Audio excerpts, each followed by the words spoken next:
Price Lord. எப்படி இருக்கீங்க? சந்தோஷமா இருப்பீங்க நான் விசுவாசிக்கிறேன்.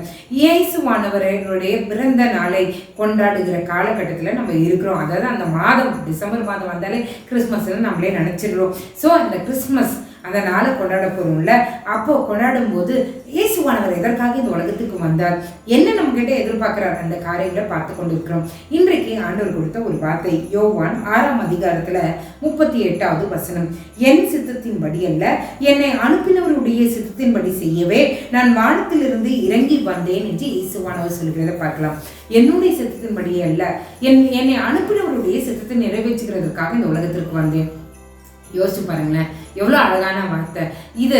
நம்மளுக்கு தெரிஞ்ச கலோக்கியல் லாங்குவேஜில் சொன்னேன்னா, அப்பா என் இஷ்டத்துக்கு நான் வாழ்றதுக்காக வரலப்பா, என் சந்தோஷத்துக்காக இந்த உலகத்துக்கு வரலப்பா, என்னுடைய அப்பா என்னை அனுப்பியிருக்காரு, ஒரு பெரிய வேலையை கொடுத்து என்னை அனுப்பியிருக்காரு, அவருக்கு என்ன விரும்புகிறாரோ அந்த காரியத்தை செய்கிறதுக்காக தான் என்னை பிதாவானவர் இந்த உலகத்துக்கு அனுப்பினாருன்றத ஆண்டவர் சொல்கிறார்.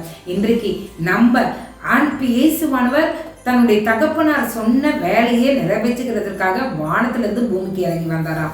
அப்போ இன்னைக்கு நம்ம பூமியில உட்கார்ந்து இருக்கிறோம். ஆண்டவர் எந்த சித்தத்துக்காக நம்மளை படைச்சாரு, எந்த சித்தத்துக்காக நம்மளை உயிரோட இன்னும் வச்சிருக்காரு, எந்த சித்தத்துக்காக இந்த குடும்பத்துல உட்கார வைத்திருக்கிறார், எந்த சித்தத்துக்காக நமக்கு இந்த வேலையை கொடுத்திருக்காரு, எந்த சித்தத்தை நிறைவேற்றுகிறதுக்காக ஆண்டவர் நம்மை நம்பி உறவுகளை கொடுத்திருக்கிறார். அதை கொஞ்சம் யோசித்து பார்க்கலாமா? அவருடைய சித்தத்தை நிறைவேற்றுறீங்களா? இயேசுவானவர் தன் பிதாவின் சித்தத்தை நிறைவேற்றுகிறதற்காக வானத்திலிருந்து இந்த பூமிக்கு வந்தார்.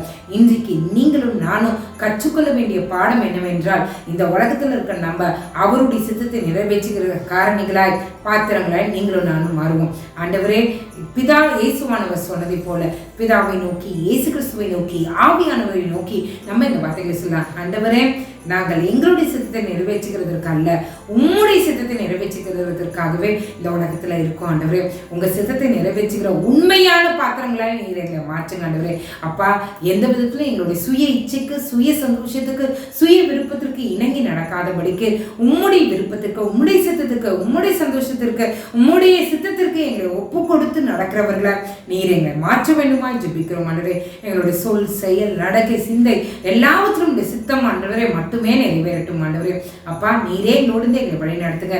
இந்த இரவு முழுவதும் நீர் எங்களோடு இருங்க.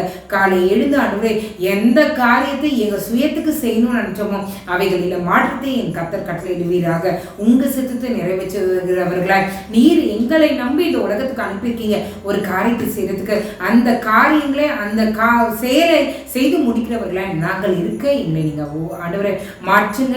எங்களோடு நீங்க இருங்க, எங்களுக்கு உதவி செய்யுங்க. ஆண்டவரே, காலை எழுந்து உங்க நாமத்தை மகிமைப்படுத்த கிருபை செய்யுங்க. இயேசுவின் மூலம் ஜெபம் கேளும் நல்ல பரமபிதாவே. ஆமென், ஆமென், ஆமென். God bless you.